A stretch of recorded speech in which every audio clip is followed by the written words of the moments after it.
Woo! What's up, everybody, and welcome back to Meet the Podcast. I am Kiku, the Glorious Geek Samurai. With me, as always, is the Demon Sour Cream, Josh Rachel Finney, and I'm on hyperspeed today because we got to get through the show really, really fast. Of course, we have the Fanatic with the Schematic, Ray, Galley, Hawkmoon, Fatman, Mini Nuke, Cheek Suit, Williams, and of course, we want to welcome back, finally, to the show, after an extended vacation in Ray's terrible, terrible minds of robot making, our probie of all trades, Nick Lealy. Guys, good to be back. Thank you. Good to see you guys. Good to see you guys. Slow clap. Are we clapping? One clap. You can clap now. One You can clap. clap now. My God. Nick, how you been? Where have you been? Where have I been?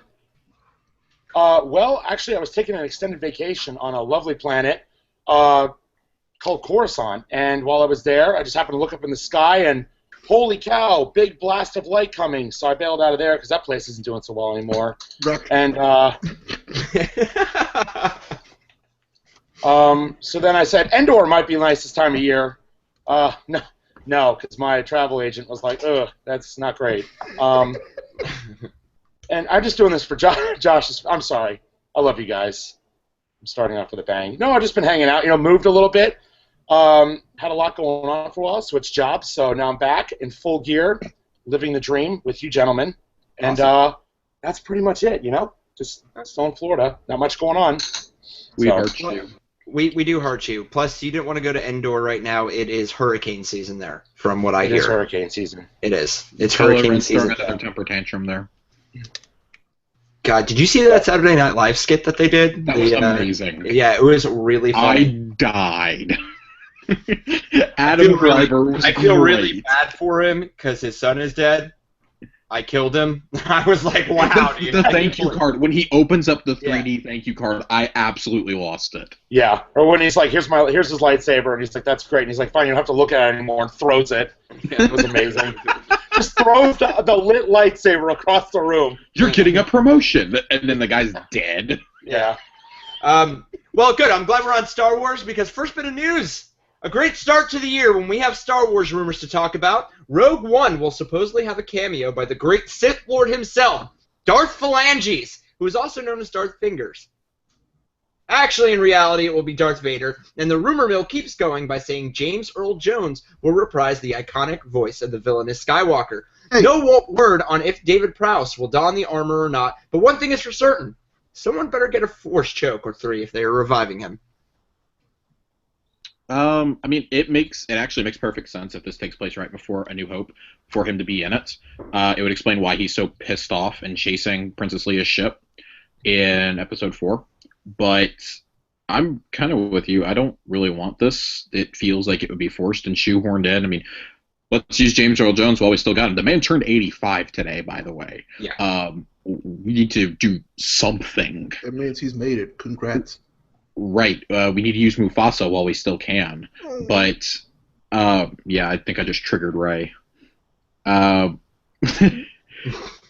It does feel a little bit forced. Let Ben Mendelsohn's villain stand on his own. And figure out something else to do. If we do see Vader on screen, this likely will be the final time that we have James Earl Jones reprising the role on film. So, I don't know. I'm kind of torn. If they do it tastefully, I'd be okay with it. Well, I mean, supposedly the rumor is it's just a cameo, right? Like, he's not going to be the main antagonist. Right. He'd be like the overarching villain in charge of Ben Mendelsohn's villain. Right. Which I'd be totally okay with, because recent rumors have also picked Mads Mikkelsen as an Imperial officer who works under both of them, who defects. If they were to go that route, I'd be okay with it. Like him just even in a hollow transmission, pissed off. I'd be okay with it. Yeah. So to better tie it into the universe, but again, not necessary. If they do it, great. Just do it right. Nick, you like Darth Vader? Because you have this blank look on your face. Okay. All right, I good. think Good. Nick froze. That or he's stroking out. Hopefully it's that he froze and not having a stroke. But let's move on. We'll get Nick back in here in a second. The hyperbuzz around Daredevil Season 2's Punisher has hit the stratosphere, as we are now hearing that Marvel and Netflix are planning out a Punisher TV series. If this isn't a statement for what Jon Bernthal has done with the character, I don't know what is, and hopefully we will see him in Guardians of the Galaxy 3. taking his rightful place as the Silver Surfer Punisher. Yes, that has to happen. That has to happen. That speaks volumes for his character if they already got a series lined up for him already without it even being released yet. Exactly what I thought when I first saw that. Mm-hmm. Awesome. Josh, on the other hand, a bit of a naysayer on this, aren't you, Joshua? Yeah, I mean, I do agree that I think it speaks volumes for the character, and I've championed John Bernthal from the very first minute this news was announced. That's we true. all know that.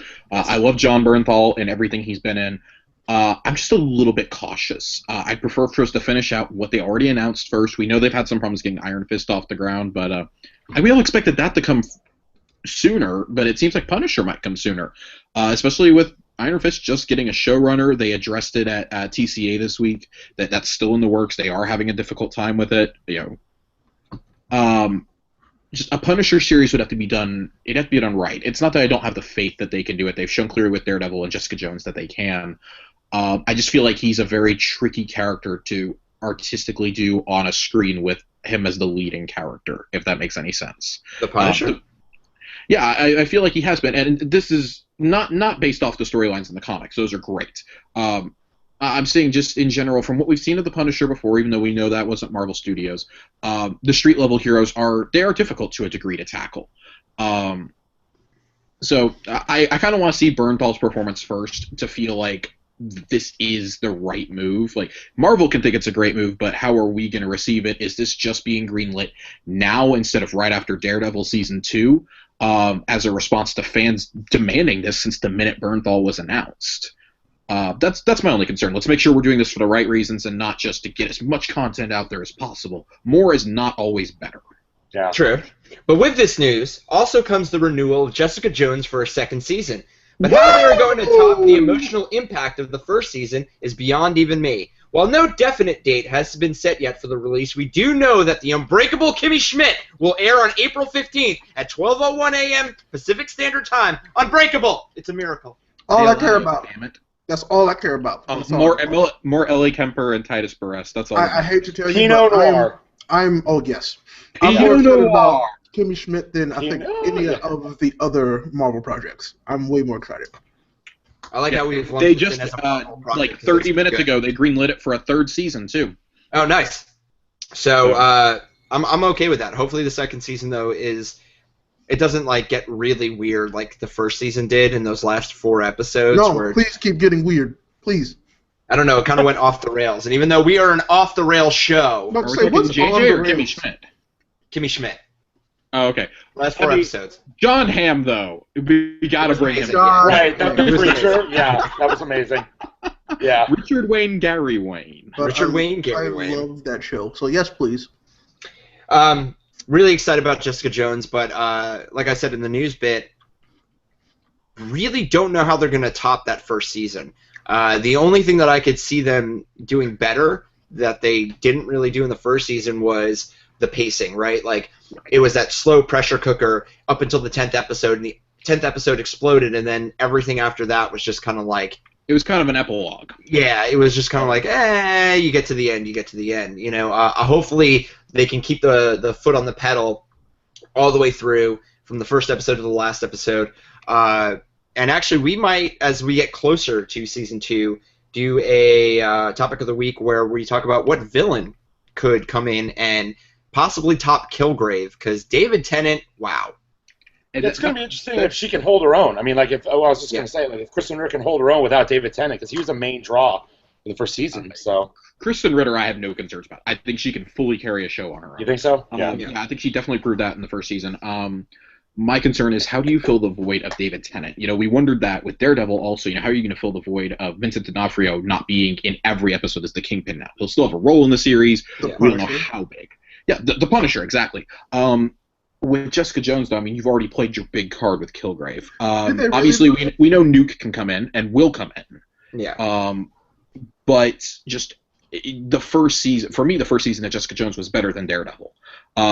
It was just, it was very, it hit close to home for a lot of people, I think. And It was a see- lot darker. It needed to be that. And you got to bring Mike Coulter back in this. I mean, but while that's- I agree, I don't agree. I prefer Daredevil, but that's for personal things. Well, right. I think- It's I gonna also come to think- personal preference. I also think that Jessica Jones, though, is a much more personalized story, right? And Mhm.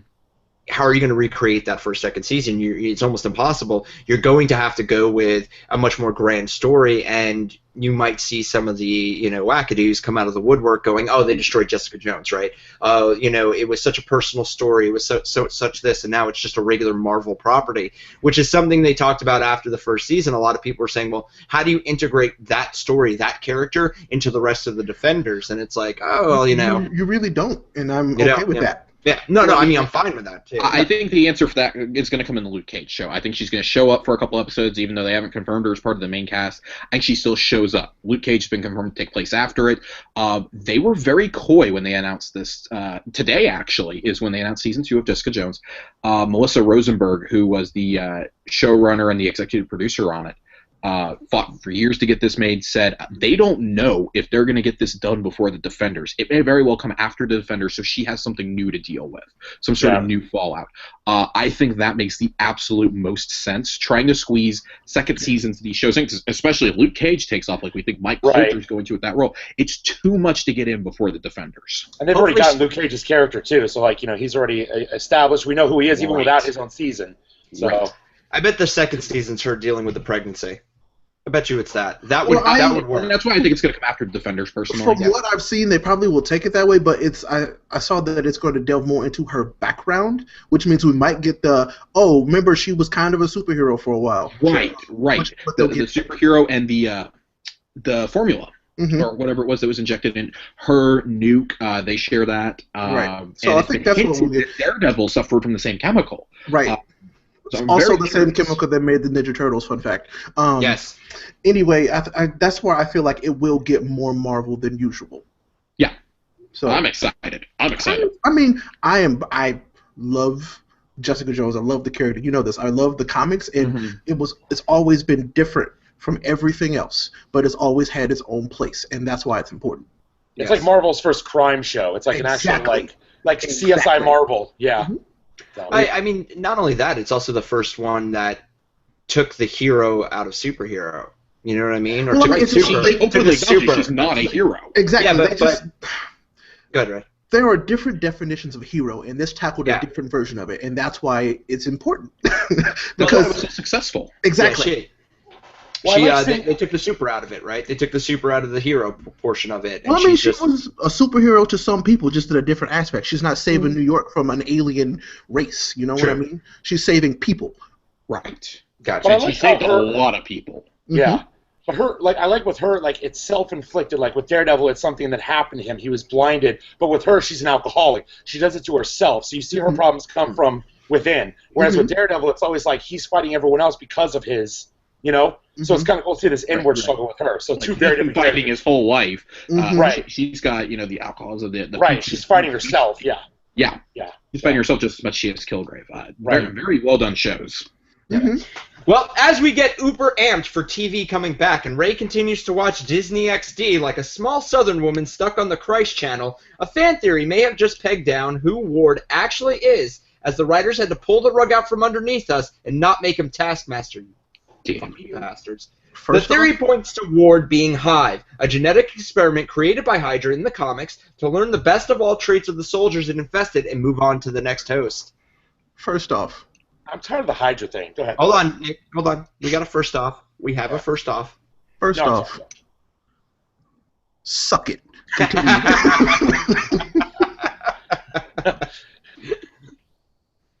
Nice. Did he really? Okay. Well, he just did that. Let's continue. All right. So Hive in the comic books was basically an alien symbiote type thing, right? It infested all the soldiers, learned the best traits, moved on to the next host. Right now in the comics, I believe it is Madam Hydra. It took over Lady Hydra, became Madam Hydra, correct? Yeah, I think that's where it was last. We don't know where it is in the all-new, all-different universe stuff. Right.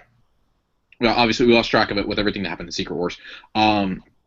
I think this would be a unique direction to take it, but if you do this, we got to get rid of Hydra at the end of the third season. It's becoming really played out, even though Shield's storyline is very good. It's just, I feel that not killing, now having not Ward running around, it was just a way to keep Brett Dalton around. I've said it many times, he's the MVP of this show at this point in time.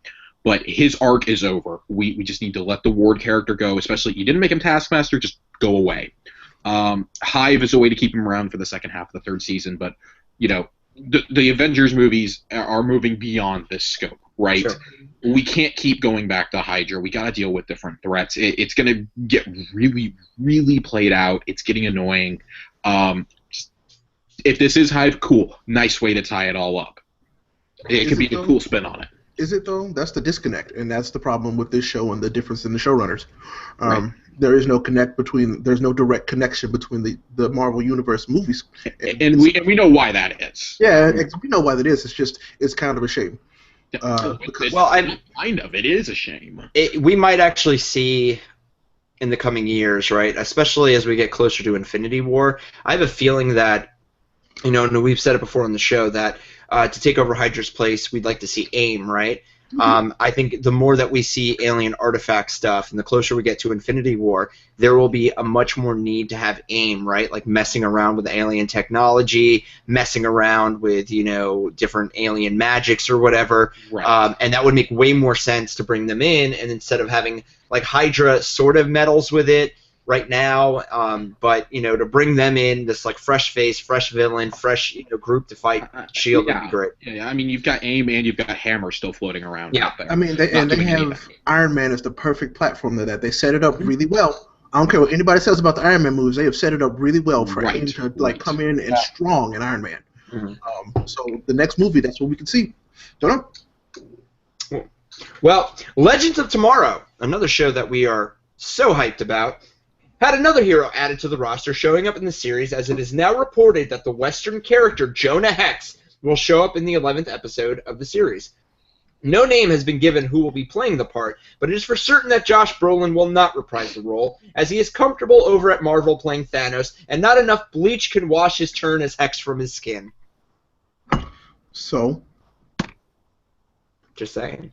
No, I'm just saying. I mean, if this Hex, character. So. Yeah, I feel like Hex can be a cool addition to this show if he's done properly. But we're starting to put too many people in this. Let's back off just a little bit. You know, obviously not going off the movie. Some of the graphic novels he's been in. I like the Hex character. You know what this is starting to feel like, honestly? Super Smash Brothers. No, DC's Bill and Ted's like Excellent Adventure. Oh my god. Like they're gonna, you know, go to the past and bring back one person, and it's gonna be like fucking Napoleon, except this time. Artie, we have to go back. Oh, Keanu. I love you. Yes. No, not you. I said Keanu. As in I know. movies. I said I love Keanu too. You love me too. You shut your dirty mouth. Are you trying to say that you're Keanu Reeves? Because if so, I'll take it. But whatever, Isaac Hayes. Lover. Don't hate.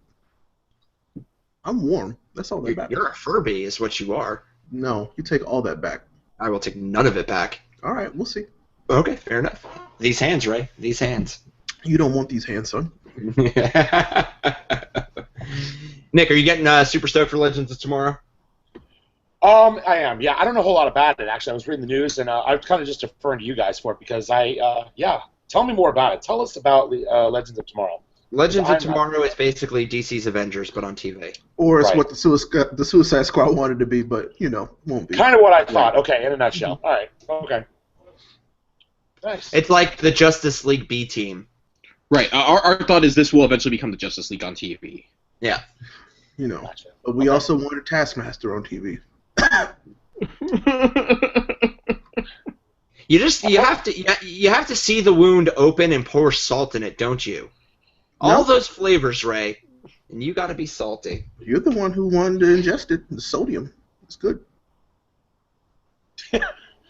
I always forget you're the guy that came up with hashtag Ed Parents or Give Me Batman. Like I did not come up with that. You made it a thing. No, you made it a thing. Hashtag Deathstorm. Deathstorm. Netflix's upcoming series Lemony Snicket just added a heavyweight into the role of Count Olaf, and it's going to be legend. Wait for it. Not that 2% stuff, and you better watch out if you're lactose intolerant dairy. Neil Patrick Harris has reportedly begun talks to play the main antagonist, and boy, are my shorts getting tighter just thinking about it. You sure that's not the dairy? It could be.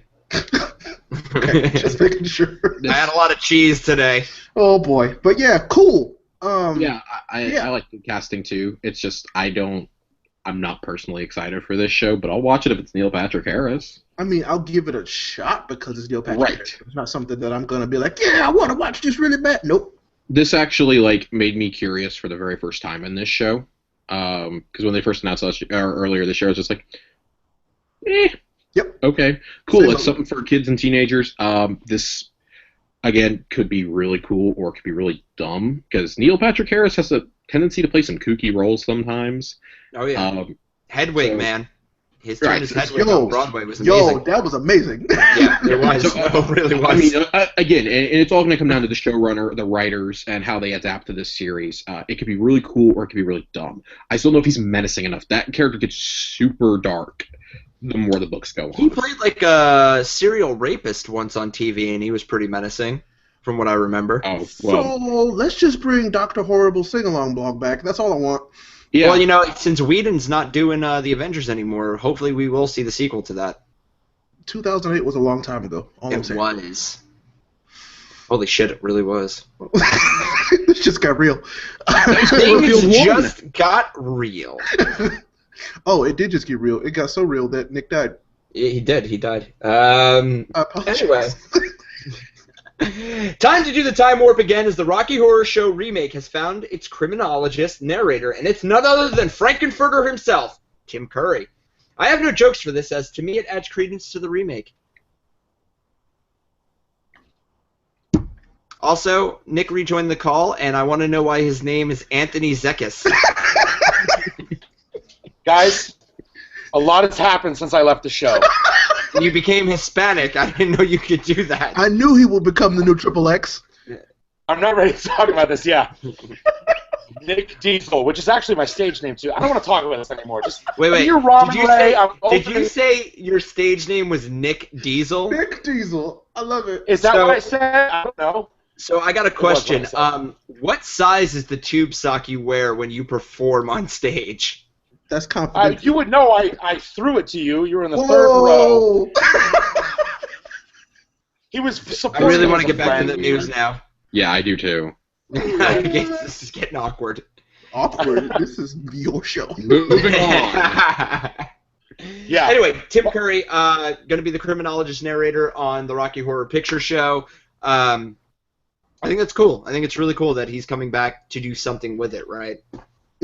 I think so too. I mean, and it just makes sense. So I kind of feel like him giving his blessing to it also makes it valid. that too. Yeah. So I like it. It's cool. Well, Ray, did you know Nope. that the nerd world collectively stroked out when an article came out saying George Miller would not be creating any more Mad Max films? Since the article came out, Miller has gone on record by saying that he will indeed be making more, but what he said was that it won't be his next project. Josh, you can stop hyperventilating. So George Miller called me last Thursday. He was like, "Ray, have you seen Fury Road yet?" And I was like, maybe next weekend. He was like, "God damn it, Ray. Listen, I'm not gonna make another one until you watch this movie." Ray, please tell me you watched it. Maybe next weekend. Oh my Ray, I'm telling you right now, all right? If I don't get another Mad Max movie because you didn't watch Fury Road, I'm going to kill you. No, look, listen. I said I'm gonna do it eventually, and I'll keep my word with George. Me and George go way back. All right, so it's good. It's fine. How way back? When were you in Australia? You said the good old year was 2001. I had a kangaroo ring that I was running at the time, breeding and distributing around Australia. So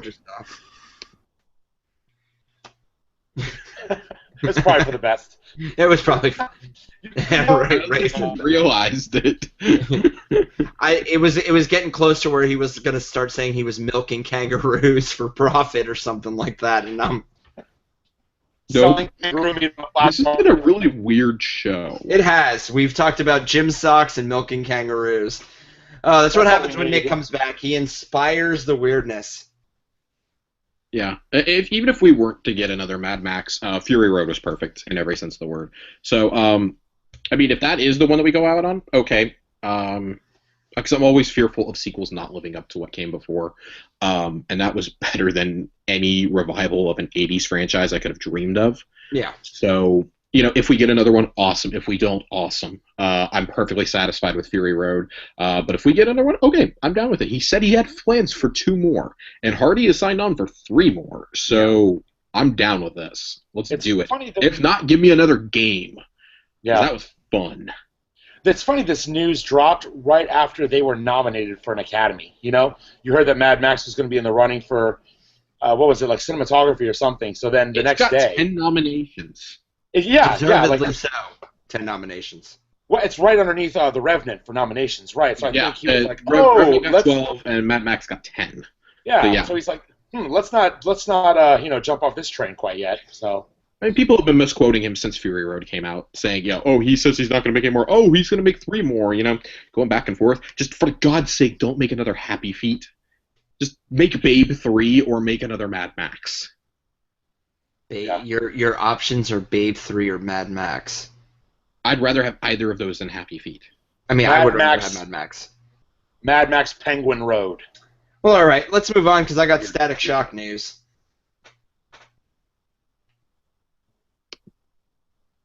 Wow, he doesn't even care. Continue. Does not even care. What if I had Yokai Watch news? Nope, he still doesn't care. All right, fair enough. Mera, girlfriend to Aquaman, is looking to be cast as Amber Heard, is in talks to play the Mirror Woman, politically correct, and will play opposite Jason Momoa. No word on if Daenerys Targaryen has found out and if she plans to catfight her.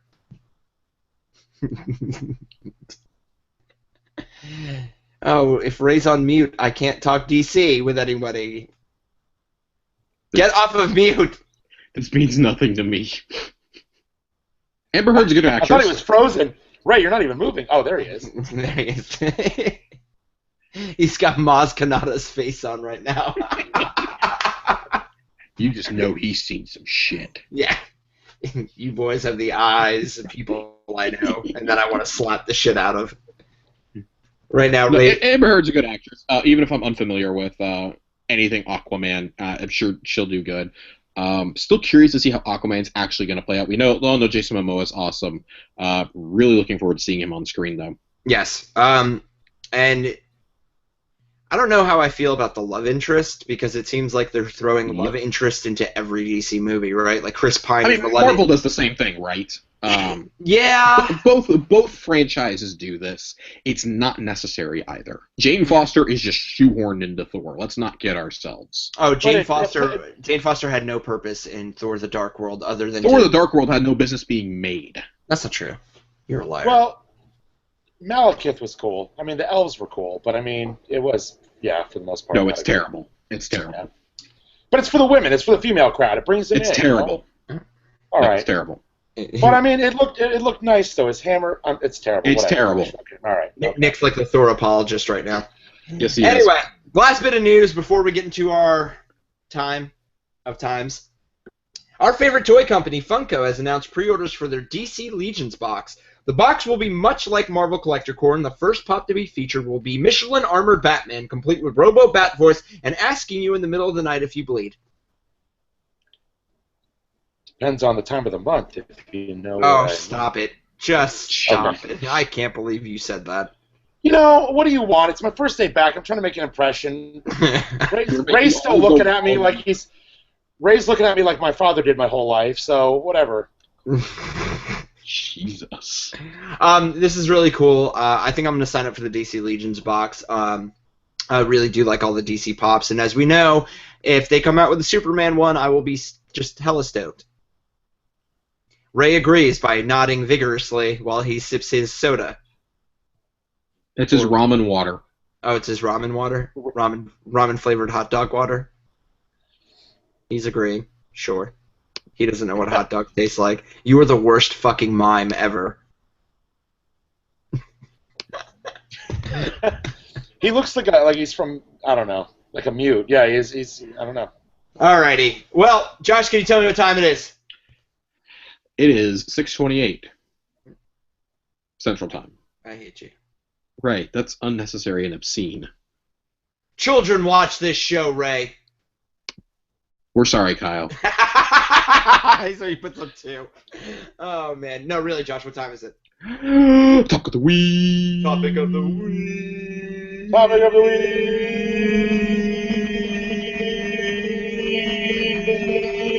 Waiting on Ray. I hate him. Anyway, topic of the week this week. Unfortunately, beginning of the week, middle of the week, really, we found out that Alan Rickman passed away. For those of you who may not, and David Bowie, well, we're going to get to that, but really this is more about Alan Rickman. Alan Rickman passed away. The name isn't familiar to you. He played Severus Snape in the Harry Potter movies. And I thought it would, I thought it would be a great opportunity to talk about actors who have actually meant something to us who passed away, as well as Alan Rickman. Actually, I wrote something special for Alan Rickman's passing for people who were touched by his passing. So, Nick, since it's your first day back, I'm going to give you first shots, first dibs. Alan, talk about Alan Rickman, his work, and any other actor who may or may not have, really grabbed your life. I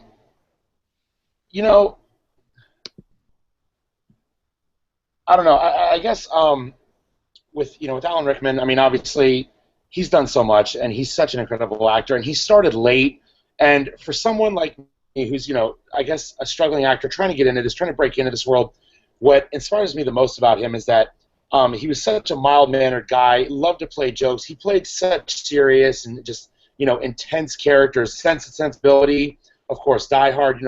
He was so intense, but to hear about how he was a jokester and cared about his castmates and just how he was with people. But going back to what I was saying, just in the acting world, like trying to do that, he started late. He started around 30 years old. Yeah. And just to see what he was able to do, and I remember he said actors are agents of change. A film, a piece of theater, a piece of music, or a book can make a difference. It can change the world, And so just to see that he takes it that serious, because a lot of times, you see actors that are like, we're here to have fun, and that's great. Like, whatever you're in it for, that's fine. It's your prerogative. But to know that he did it because he wanted to reach other people. So from my perspective, that was awesome that he cared that much and was just like I want to use this craft to really reach other people rather than, just to make money. So it's sad. I mean, I woke up and I posted right away on the on the page because, it hit me hard. So. Ray, are you going to take yourself off mute now to talk about this? You want me to talk about this? Okay. When we saw the passing, I had woken up and I saw it and I was like, I don't want to deal with this right now, so I went back to sleep. And I remember making a post about it and being contacted by somebody, and I thought I would write something because I have been a fan of Alan Rickman since I saw him in Die Hard. I think I was like 6 years old, maybe 7 years old, and I thought he was like the greatest villain ever besides Darth Vader. And even when I watch that movie, I'm just at how I guess devilishly awesome he plays that role. So this is what I wrote. So hopefully you guys will think something of it. I don't know. Dear Alan, you don't know me, but I am one of your fans. One of the people who celebrated your career from when I first saw you as Hans Gruber in Die Hard. I knew when I saw your name in the credits of it for any film I was watching, the part you were acting would be played with aplomb and the versatility you have always shown, and that conviction that is so rare in many actors. I woke to read the news of your passing being blasted across all forms of social media. I had hoped it was a hoax because you had kept your sickness obviously so private. There were many people posting about how they would miss you. That Severus Snape, the character you played, would always mean the world to them. It seemed that was all you were being remembered for, and I was taken aback. You had played so many significant characters over the years. I was a bit dismayed that very few were pointing to your turn as the Sheriff of Nottingham, or as the Metatron, or as Lazarus Dane. So I made my post. It said I would remember you for everything that I grew up watching, and that you weren't just Severus Snape. In a way, I was wrong. A friend younger than I, named Heather, who cosplays under the name Saria Cosplay, check her out, everybody, pointed out to me that she wished she would have known you in those roles, but had grown up with you as Severus, and it had meant the world to her. It made me think. Truly, I thought long and hard about it, and it occurred to me that a whole generation of children who have now become adults you were the physical representation of the tragic hero, the embodiment of unrequited love, the essence of sacrificing yourself for that love. You taught a generation of children that not everything dark is what it seems and can be the brightest of all lights. I want you to know that you were appreciated, not just by us, the host of Neek the Podcast, but by millions of fans around the world, both young and old, who will remember you as the stern, but in the end, loving potions master. And even if that's all you will be remembered for, what a wonderful thing that will be. That's Well it. said. Well said. Thank you. And I mean, yeah, because I don't know, this one was kind of close because cancer is a bastard, and yeah. So I don't know. Snape was. I mean, I knew Hans. Hans was one of my favorites as well. Loved Hans. But Snape, he really did mean something more to me, and that's because he was that tragic hero. Like, he was stern because he cared a lot. But yeah, that was a tough one. I did not expect that one. That was sad. Like, it's the first one in a while that got me personally. Because I didn't know any of these people. I don't know any of these guys, but their characters I knew, and his was one that was real strong in my heart. So that was tough. But I think everything you said, yeah, man. I think it's an accomplishment for him, though, to portray a character that has to be the way that he is because he can't show his true feelings, right? That basically his anger is from the fact that he has to hide how much he loved Lily Potter, right? And in all honesty, looking at it and thinking back to all the movies and remembering everything that he did, you can see that was him lashing out at the fact that he could not show that, right? That when he looked at Harry Potter, it wasn't that he hated him; it was that he was regretting that it wasn't his son. And if you look at his whole career, whether or not it's from the movies we remember him from, or like Sense and Sensibility, any of that stuff, he was always one of those actors who, when they came on screen, they were, if he didn't steal the show, he was very noticeable. Yeah. He was great. He was the best part of Robin Hood as the sheriff. I mean, like, Kevin Costner was great, but the sheriff of Nottingham he stole it. Right, you're absolutely right. So, I mean, and when you want to talk about great overacted parts, the Sheriff of Nottingham is probably one of the greatest overacted dramatic parts that you will watch. The rest of the movies, you can leave it or take it, but he was just phenomenal. And then just Snape. And really I wanted to talk about this because of all the children who grew up watching that. And, me, Nick, and Ray, unfortunately Josh had to take off, we're a little bit older, and we saw the Harry Potter movies as adults.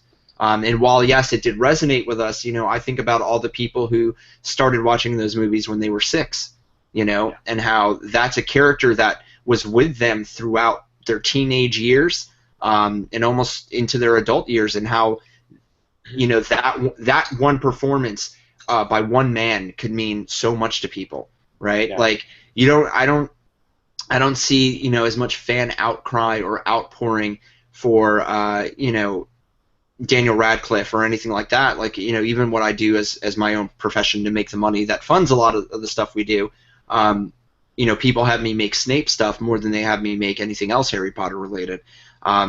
So I can understand why this hit everyone hard.